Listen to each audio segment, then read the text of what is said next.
Hello नमस्कार साथियों। स्वागत है आपका आपके अपने चैनल माई स्टेनो वॉरियर्स में। शुरू करते हैं रामधारी खंड 2 प्रतिलेखन 100 शब्द प्रति मिनट। डिक्टेशन स्टार्ट होगी 5 सेकंड बाद। स्टार्ट। महोदय, मैं इस बात पर भी जोर देना चाहूँगा कि इस स्थिति का वास्तविक हल बेहोशी की दवा देकर नहीं किया जा सकता। इससे रोग के लक्षणों की उग्रता को तो कुछ समय के लिए भूला जा सकता है, पर अंततः तो रोग बढ़ ही जाता है।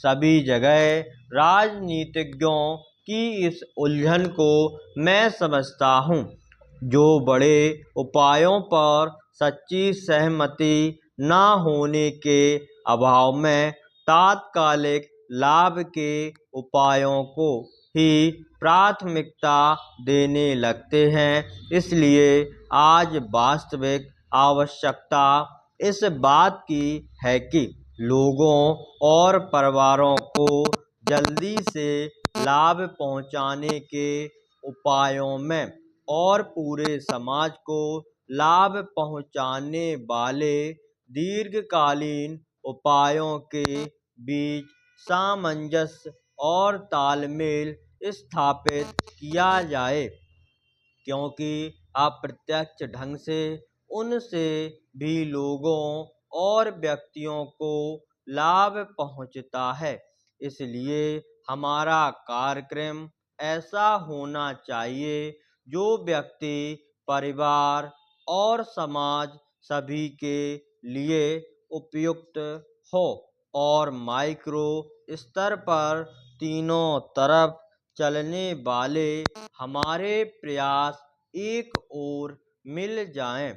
हमारी 8वीं योजना में इसी बात पर जोर दिया गया है। इस योजना में ग्रामीण विकास की राशि में भारी वृद्धि की गई है, जो 11,000 करोड़ रुपए से बढ़ाकर 30,000 करोड़ रुपए कर दी गई है। इसमें जिन कार्यक्रमों को शामिल किया गया है उनमें रोजगार पैदा करना, रोजगार का आश्वासन देना, समन्वित बाल विकास योजनाएं, टीकाकरण, शिक्षा और अन्य कई सामाजिक आवश्यकताएं पूरी करने वाली योजनाएं भी शामिल हैं। इस बात की आवश्यकता हमेशा बनी रहती है कि समय समय पर लोगों की ज़रूरतें और मांगों को देखते हुए उनमें हमेशा यथोचित सामंजस्य किया जाना चाहिए। तथापि केवल इतना ही पर्याप्त नहीं होता कि योजनाएं शुरू कर दी जाएं।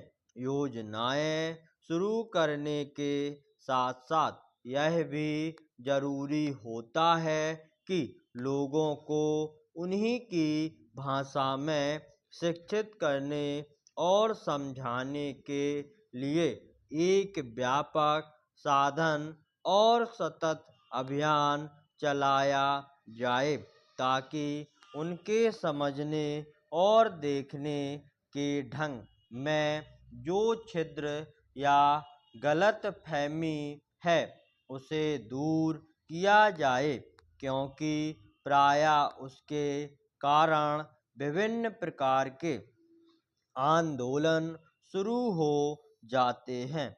इसलिए गाँवों में उन्हें समझाने के माध्यम में परिवर्तन करना अत्यधिक महत्व का है और मुझे इस बात का निश्चय नहीं कि इस दिशा में हमने जो कुछ करना है, क्या वह हम कर चुके हैं। प्रगति और वृद्धि की दर में तेजी लाने के मार्ग पर चलने के लिए सामूहिक प्रयास की जरूरत होती है। यह जरूरी है कि सरकार प्रक्रिया संबंधी बाधाओं को दूर करे ताकि ऐसा वांछित वातावरण बन सके, उद्यम करने की भावना बढ़ सके, उनका विकास हो सके और वह पनप सके। हमने यही करने की चेष्टा की है। अब यह काम उद्यमियों का है कि पूंजी निवेश करके उत्पादन बढ़ाकर तथा अधिक कुशलता लाकर ज़्यादा रोजगार पैदा करें और आय बढ़ाएं। आय बढ़ने के साथ साथ मांग बढ़ेगी और इस तरह उत्तरोत्तर वृद्धि का चक्र शुरू हो जाता है।